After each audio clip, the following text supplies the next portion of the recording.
welcome to ThePrint. I'm Akshaya, Nath, senior assistant editor, and you're watching Political Adda. And today we're going to talk about an important topic coming from the South again. This is about the delimitation and how the southern states have been taking offense to it. Chief Minister MK Stalin has called it a sword of Damocles. Andhra Pradesh's representatives have also shared their concern. And in a Carnegie Endowment for International Peace report, a research paper that was published in 2019 ahead of the Lok Sabha polls back then, it was seen that they had said that if a delimitation exercise is to be scheduled and conducted after 2026, then Tamil Nadu and Kerala together will lose around 16 seats, and Karnataka and Andhra Pradesh and Telangana together around 16 seats again. So there has been a lot of debate about it down south, and all the senior politicians here have been raising concerns. And I have with me DK Singh, our political editor with ThePrint, and also Sumanth C Raman, a political analyst from Tamil Nadu. So, Suman, can you actually tell us about what this actual concern about delimitation is about, and why do southern states have an issue with delimitation? Okay, before we get into the issue of why southern states have a problem, we look at delimitation itself, which has been suggested as a periodic exercise to be undertaken in the Constitution to ensure that there is a fair representation based on the based on the population that is there at a particular place. Now, obviously, like there have been amendments to various parts of the Constitution, there is no reason why this too should not have some kind of amendment made to keep in with the times and the changing demographic patterns, changing population distribution, changing socio-economic indices of the country. So why do the southern states have a problem? Now, since 1977, there has been no revision in terms of the Lok Sabha seats. We have been at 543. Various states, there have been delimitation exercises which have been carried out. There have been redrawing of constituencies and reworking of constituencies, but the absolute numbers have not been changed. Now, it has been decided that by 2026, there would be the next delimitation. The Delimitation Commission would work in that regard. And the idea is to proportionately amend the number of seats in the Lok Sabha, and that would be done based predominantly on the population. Now, at the time of the last delimitation, there were approximately 18 lakh on an average. Now, this doesn't mean that 18 lakh is the population for every Lok Sabha seat, but approximately it used to be 18 lakhs if you average it out across the country. Now it has gone up to almost 25 to 26 lakh. The point is, if this had happened uniformly, there would have been no problem, because even delimitation would have only been a proportionate exercise. Unfortunately, this increase in population has become extremely lopsided. With the Hindi belt states, predominantly Uttar Pradesh and Bihar, but not just UP and Bihar, Rajasthan, Madhya Pradesh, etc., having shown significant proportionate increase in population vis-a-vis the southern states. The southern states now have practically virtually have reached, at least Tamil Nadu and Kerala have reached a replacement level, which means that the population is not actively going to increase after the next 10-15 years, and we may actually start to see a decrease in population of those states, bar migration. So the point is, these states are now saying, look, we have done very well in controlling our population. We have done extremely well in socioeconomic indices. We have done extremely well in contributing taxes and to the GDP of the country. So why are we being penalized in terms of diminishing representation in the parliament? Which is a very, very logical, valid question that the southern states are asking. I think that there is no doubt that they are justified in asking this question. No, so the question is valid. Point is, what do you do when we talk about, one person, one vote, one value? That's not there. You have to ensure that. And as our constitution provided, every decade it had to happen. Somehow Indira Gandhi decided to postpone it, then Vajpayee decided to postpone it. Now it has all started. If they had done it every decade, probably the sentiment should have been different by now. there won't be that kind of outrage. Because today when you talk, okay, fine, if you keep it just as 543, if you decide to redistribute within that ceiling, then northern states get to gain about 32 seats and southern states will lose about 24. So that feeling is there that they will lose. Then again, if you decide to expand it to, say, 848 seats, instead of just keeping the cap at 543, then you see this disproportionate increase. For instance, Tamil Nadu, if you go by projected population, Tamil Nadu would get, say, 49 seats. From 39 it will become 49. Kerala will stay at 20, but UP will get 143 seats. MP will get from 29, it will go up to 52. Bihar from 40, it will go up to 79. 70. So you will have complaints for sure that, they are, better represented. Probably North India would be holding the reins of administration at the center. And some parties may not even need to look at South because from North itself, they'll get enough number of seats to get a majority. So all those complaints will be there. But the point is, can we keep it at that? At some point of time, we'll have to do that. Because now you have constituencies where you have 3 million population. You have constituencies where on an average, say in the South, or 1.8 million. So when we talk about one person, one vote, one value, this principle has to be applied at some point of time. Whether it should be done right now or deferred, that is the question. No, I think that this is a very complex question for the simple reason. The union government had proposed a series of programs. In fact, you know that the population control program was once one of the flagship programs of the union government. So now what you are effectively saying is, if you didn't obey the teacher and you misbehaved, you will be rewarded.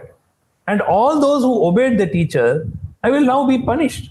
So you cannot say that states that fail to control the population will now hold the levers of power in the whole country simply because they failed in what they were asked to do. So, I mean, the very concept is perverse. Look, we know, for instance, in India, that the 60-65% of GDP comes from 6 states. If you take Tamil Nadu, Karnataka, Maharashtra, Gujarat, 5 or 6 states, Telangana, they are contributing 55-60% of the GDP of the country. Now, a lot of complaint is already there saying that for every rupee that we contribute to the tax kitty, we are getting back only 30 paise and 40 paise and 50 paise. But that is something that has been understood by states that, for instance, even within a state. So if you take Telangana, the bulk of the GDP revenue comes from Hyderabad. And the rest of the state is effectively being subsidized by those who stay in Hyderabad. But beyond the point, these things are understood. And in a country, that is how it will always be. It is the same case everywhere in the world. But to say that people from the southern states will, for all practical purposes, be disenfranchised, because that is what it is. Nobody will look at you afterwards. Look, how is the BJP in power now? The BJP is in power now. Okay, they won 25 seats in Andhra, right? So out of the 120 plus seats in southern India, the BJP won all of less than 30. So they are in power simply because they swept 5, 6, 7 northern states.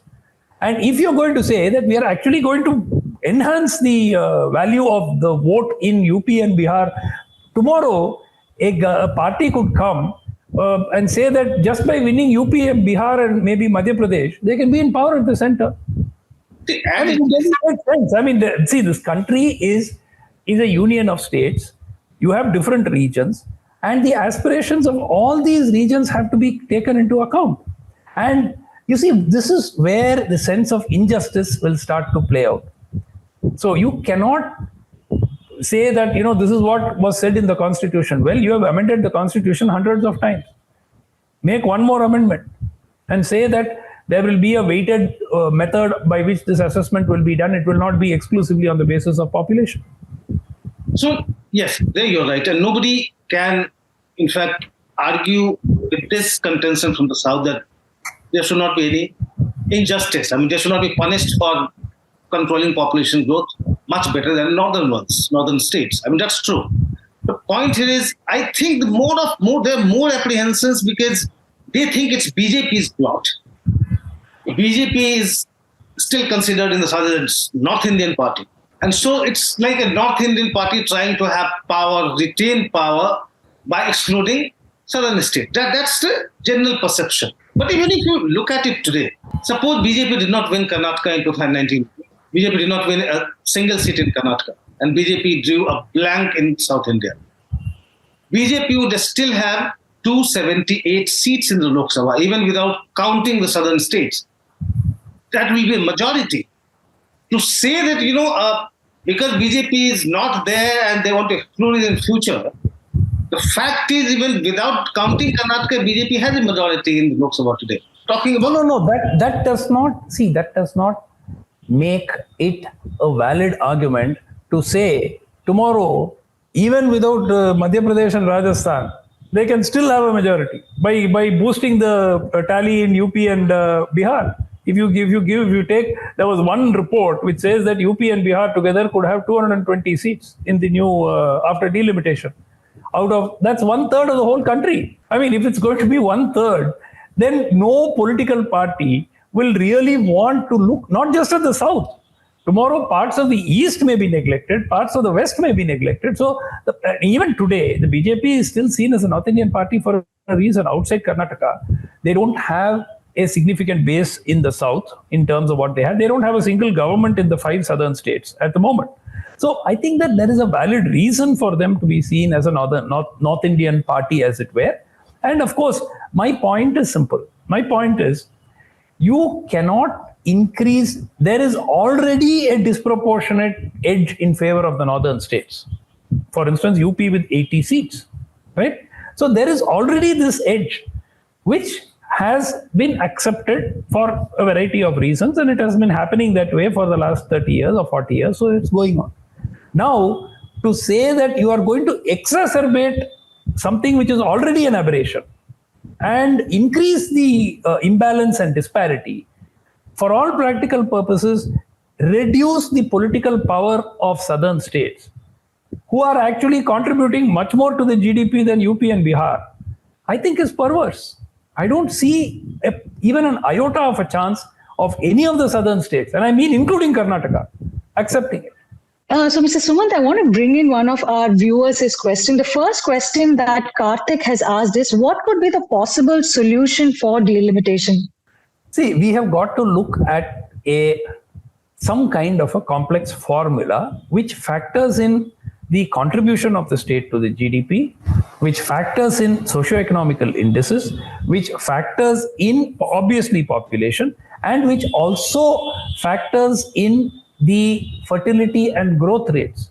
Some of these states are forecast to go into below replacement levels in the near future, which means that these states are not even going to replace the people who are dying.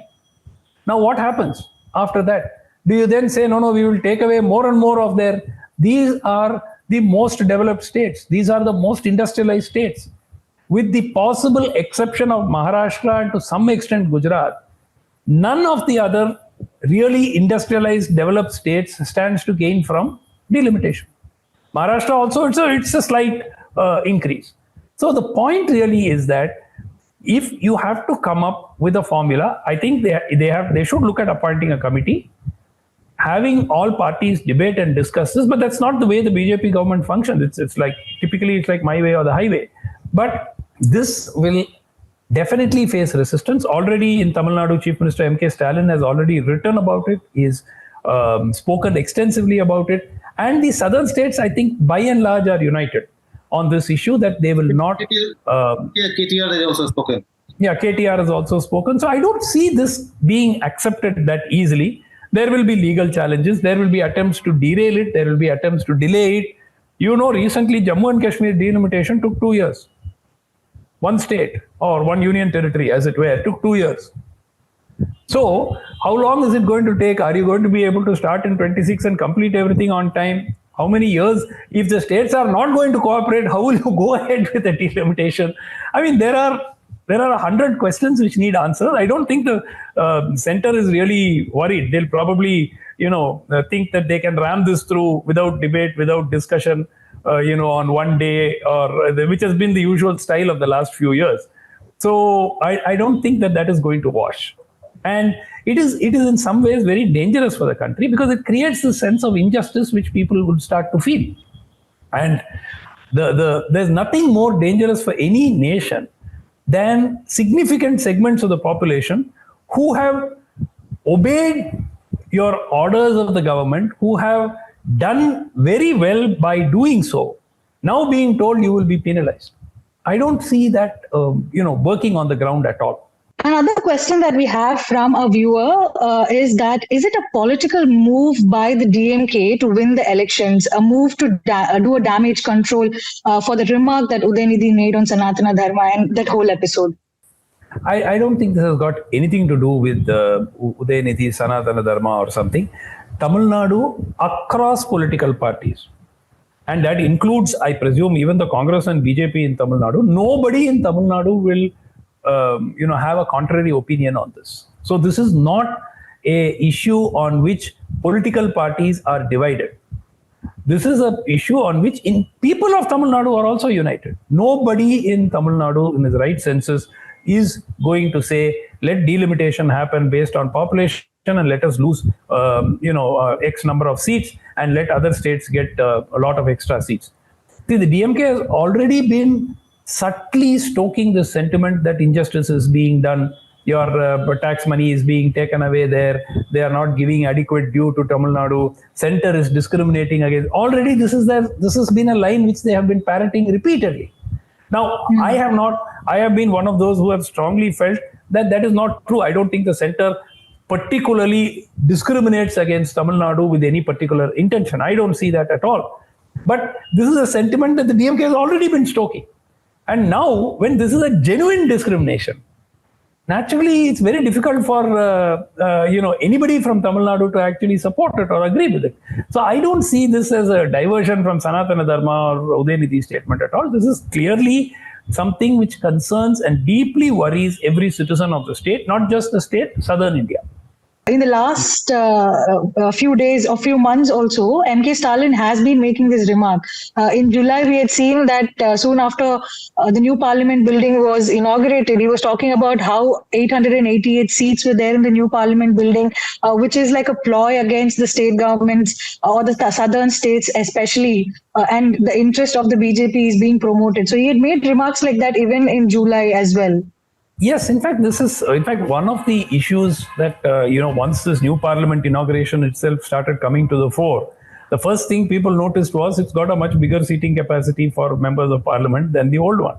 And therefore, what was the plan? The plan everyone knew was delimitation, which was coming in 2026. And therefore, this parliament has been built to accommodate additional members and so on. The point really is, how are we going to go about it? In fact, I don't think anybody is objecting to the concept that a more fairer, larger representation in parliament is required. That is not something that people dispute. The point is, how do you go about achieving that objective without disenfranchising people who are already feeling a sense of injustice? And without making things worse, how do you achieve that objective? And unfortunately, the center's approach to parliamentary proceedings itself does not give us a great deal of confidence that this will be a measure which is based on consensus. So that is why, southern states, I'm sure that there will be a common viewpoint among the southern states, and they would do their very best to try and delay or derail the delimitation to the extent possible. And obviously, they will also be seeking legal redress on many of these, issues which come up. But it would be good if the center actually looked at formation of a committee which could study, how this process could be done, what could be the formula, because there is time now. You have another 2.5 years, so there is no reason why the center cannot engage in that exercise. But I don't expect them to do it. See, as Amit Shah was saying, that the delimitation commission will be headed by Supreme Court judge. It will have members from, it will have a nominee from the election commission. It will have representation from different parties. the commission will be fairer. That was his argument to justify the. Yeah, I mean, we know. I mean, the independence of the election commission is a bit of a joke. I mean, to call the election commission as an independent body today, I mean, people will just laugh. So I don't see this process. We've seen various committees being appointed. This is pretty much a charade, and I think that not just opposition parties, public are also not going to be taken in by this kind of appointment of a retired Supreme Court judge. So I don't see this as something that is going to convince the people. Fundamentally, what is the formula which you can come up with which will be seen as fair? That is the bottom line. And if that formula is not seen as fair, of course, there will be political parties who try to take advantage, whatever formula you come up with. But in the perception of the larger public of southern India, it must be seen to be equitable and just. And it's not just South India as well. There are certain parts of the Northeast which may also, already meagerly represented, and there also population has been reasonably controlled in some states. So I am told that some states there also may become even less significant than they are in the national context. So these are not just concerns of Tamil Nadu or South. These are also pan-Indian concerns. And however small a state is, we have to give weightage and value to their voice because they are an integral part of the country. So you cannot just say, oh, this is a small state. If they lose a little bit, let them lose. I mean, that can't be an attitude. Unfortunately, it's like might is right, seems to be the motto. And at the moment, we've got the majority, we can bulldoze whatever we want, which is a very unfortunate way of doing things. So the problem here is, instead of looking at it something like, North versus South thing, the governments in northern states, it was their problem. The politicians, the rulers, they actually did not do what their counterparts in the South managed to do, controlling the population growth. But if we start talking in terms of whether there should be delimitation or what all factors to be there, we are talking about the people now. So if you have one MP for say 3 million people, you are being very unfair to the people. So this has to be sorted out. No, my point is, this is all very well to say we blame the politicians alone. It is not. It is the responsibility of the individual as well. Look, if family sizes are not controlled, it is not the fault of the politician or the member of parliament or the chief minister of the state. It is also the fault of the individual. So the individual has to. So why did population rates come down? One of the reasons was literacy, particularly female literacy. Once female literacy goes up, population rates drop everywhere.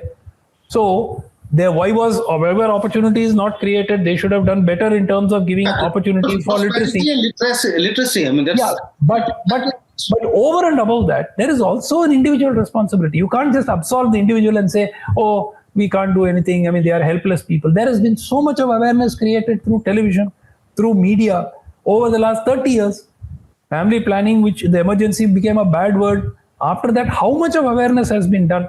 So my chief minister never told us about it. It is not an excuse. I'm sorry.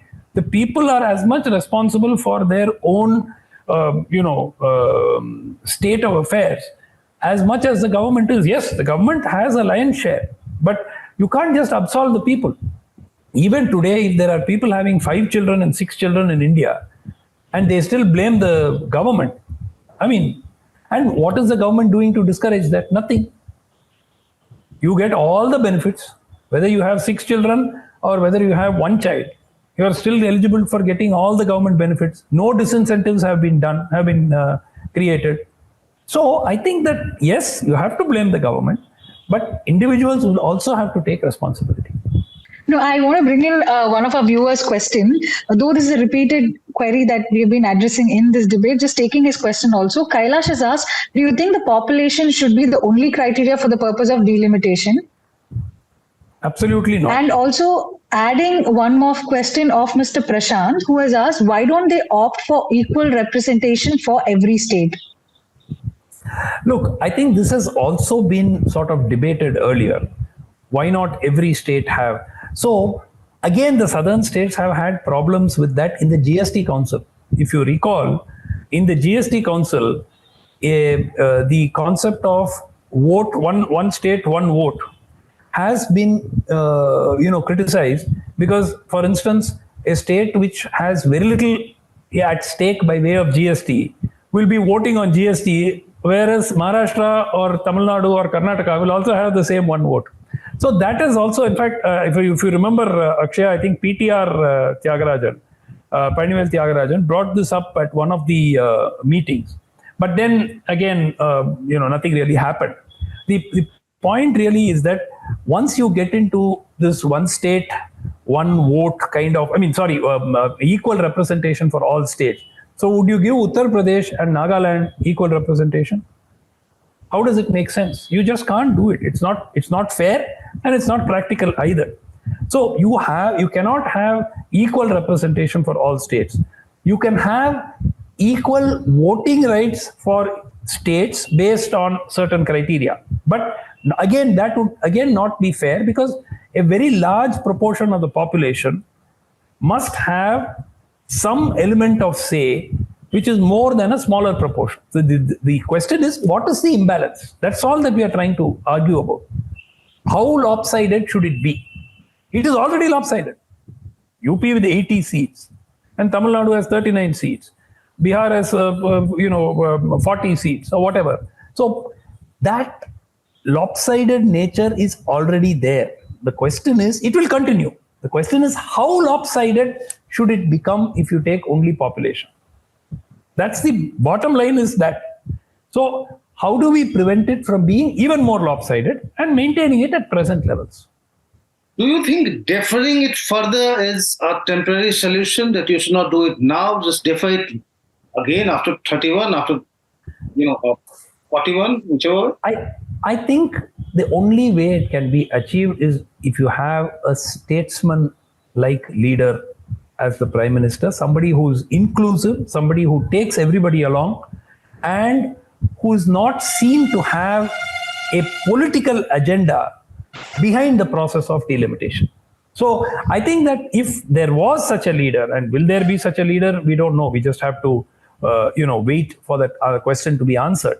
So if you have an inclusive leader, somebody who's not at loggerheads with various chief ministers and so on, I don't know. I mean, perhaps even a Manmohan Singh kind of a leader who was not a very aggressive, who did not have a very aggressive style, who probably sought consensus as often as possible, though sometimes it didn't happen. Maybe a leader comes like that, who can sit down with all the states and say, okay, give me your grievances, let's put all of this in the box, let's form a committee with all representatives from the states, let's come up with a common formula which is acceptable to all of us. Possible.